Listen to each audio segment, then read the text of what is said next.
Back to the international news. Russia today, complicated U.S. policy in the Middle East. President Putin is selling Iran a sophisticated missile system. With us now, Dr. Zuhdi Jasser, president of the American Islamic Forum for Democracy. He's also a former lieutenant commander in the U.S. Navy, and he is author of the book, A Battle for the Soul of Islam, an American Muslim patriot's fight to save his faith.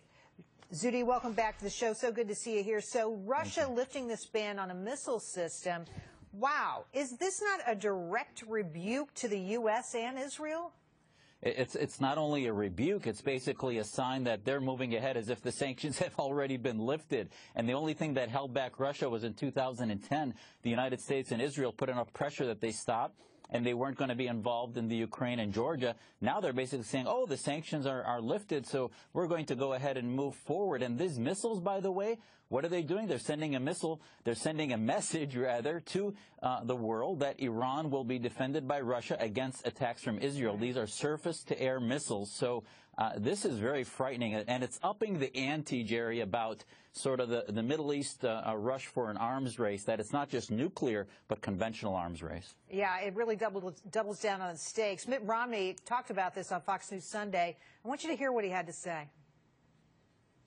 President Obama and John Kerry have been amateur negotiators, have not done the job they should have done. But the alternative is pretty straightforward, and that is to return to put in place more and more crippling, tightening sanctions so that Iran feels more and more pressure and is more willing to come to the bargaining table. So there's Romney calling for tougher sanctions, but we seem to be lifting them. We seem to be in the business of getting rid of them altogether. What is the right path? The right path is as Mitt laid out. They have to come to the table because they have to, not because they want to. The president, remember his video we talked about that he sent to the Iranian people at all this money that was going to come their way? We can see it's $800 million of arms that comes to the mullahocracy and what they want to do to hegemonize the Middle East. And in response, the Saudis now are meeting with the Turks. They're creating an Arab monarchy, a military alliance. So you're seeing a militarization of the Middle East to the degree we haven't seen in generations. So begging them and wishing them to come to the table doesn't work. They have to do this because they're afraid of it. And Russia now is completely unhinged. And oh, by the way, the client state of Syria and Assad has been fueled by Iran and Russia, and that's going to also be unleashed. I love the phrase mullahocracy. That's very creative of you. I want to give you a slightly political question here. Hillary Clinton obviously running for president.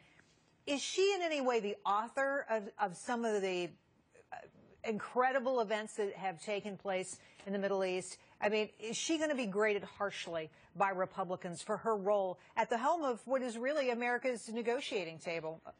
Well, I sure think so. I mean, anyone who looks at President Obama's lack of strategy, lack of doctrine, and what he has, the vacuums he has allowed to be created and opportunities in the Middle East, will have to look to the Secretary of State during most of his administration that basically sat back and is having a hard time finding what her foreign policy was that was successful. So I'm sure the voters will be smart to look at what she accomplished. And what we see is, and I'll tell you, as an Arab and a Muslim American, there were so many opportunities lost in the Middle East that were tipping points that we only see once in a century, let alone in a that were just lost under the Secretary of State. That's a conversation for another time. It sounds fascinating, though. Zuhdi, thanks for coming on the show. Great to see you.